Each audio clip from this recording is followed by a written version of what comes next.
Zero promoters holding वाले जो shares होते हैं वो शेयर्स होते हैं जिसमें प्रमोटर्स या फिर उनके जो फाउंडर्स थे, जो इनिशियल लेवल पे जिन्होंने कंपनी स्टार्ट की थी, वो उनके पास आज के डेट में कोई भी शेयर नहीं है। उस टाइप के शेयर्स को हम लोग जीरो प्रमोटर होल्डिंग वाले शेयर्स में डालते हैं। पर ऐसे शेयर्स के एडवांटेजेस डिसएडवांटेजेस बहुत सारे हो सकते हैं, बहुत तरह के हो सकते हैं। तो आपको ये समझना होगा कि एक्चुअली आप किस चीज़ के ऊपर फोकस कर रहे हैं।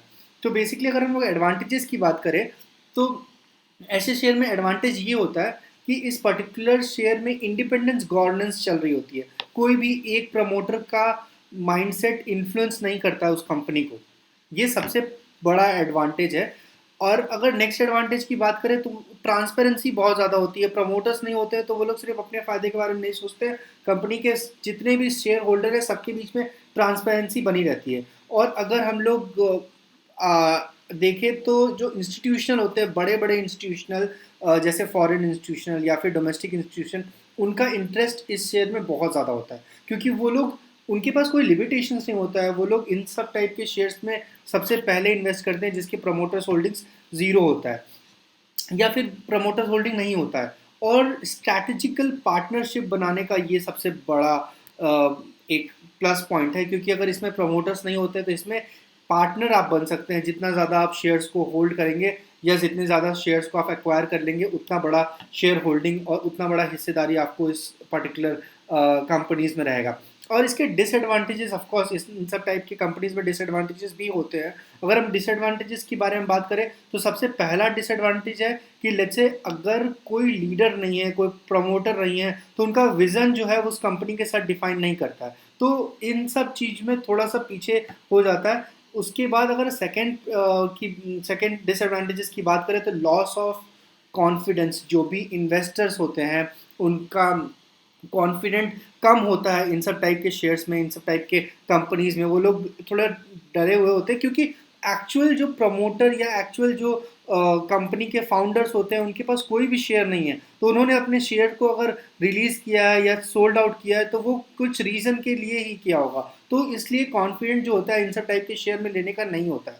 थर्ड, अगर डिसएडवांटेजेस की बात करें तो हमारे पास ये है कि डिफ़िकल्ट होता है फंड रेज करने के लिए। अगर हम लोग देखें, अगर मान लीजिए इस कंपनी के पास फंड खत्म हो जाता है तो ये कंपनी फंड रेज नहीं कर पाएगी। फिर इसके पास कोई ऐसा इसका पॉइंट ऑफ कांटेक्ट नहीं होगा जो उस कंपनी के फंड रेज करे। इसका सिर्फ एक शेयर मार्केट ही जरिया होता है फंड रेज करने का। स्टेबिलिटी और कंटिन्यूटी थोड़ा सा रिड्यूस्ड होता है इस कंपनी में। ये सबसे बड़े एडवांटेजेस एंड डिसएडवांटेजेस थे। अब आने वाले टाइम में हम लोग 5 ऐसे सबसे बड़े शेयर्स के बारे में बात करेंगे जिनके प्रमोटर होल्डिंग जीरो है। सबसे पहले नंबर पे है HDFC। HDFC का मार्केट कैपिटल आज के डेट में 11 लाख करोड़ का है और पी रेशियो 16 का चल रहा है। और अगर आप देखेंगे यहाँ पे तो प्रमोटर होल्डिंग जीरो है। तो HDFC एक ऐसा शेयर है जिसका प्रमोटर होल्डिंग जीरो है। सेकेंड नंबर पे ITC, जी हाँ, ITC का भी प्रमोटर होल्डिंग जीरो है। 5,23,000 करोड़ का इसका मार्केट कैपिटल है, पर प्रमोटर इसमें एक भी नहीं है, प्रमोटर होल्डिंग जीरो है। तीसरे कंपनीज की अगर हम लोग बात करें तो ICICI बैंक है जिसका प्रमोटर होल्डिंग जीरो है। और चौथे कंपनी की बात करें तो इसमें अगर आप देखेंगे तो आपको समझ में आएगा कि इस लर्सन एंड टर्बो LNT में प्रमोटर होल्डिंग जीरो है। 5 लाख करोड़ की कैपिटल की कंपनी है अगेन ये, पर प्रमोटर होल्डिंग इसमें बिल्कुल भी नहीं है। तो और fifth last but not the least federal bank, इसमें प्रमोटर होल्डिंग जीरो है।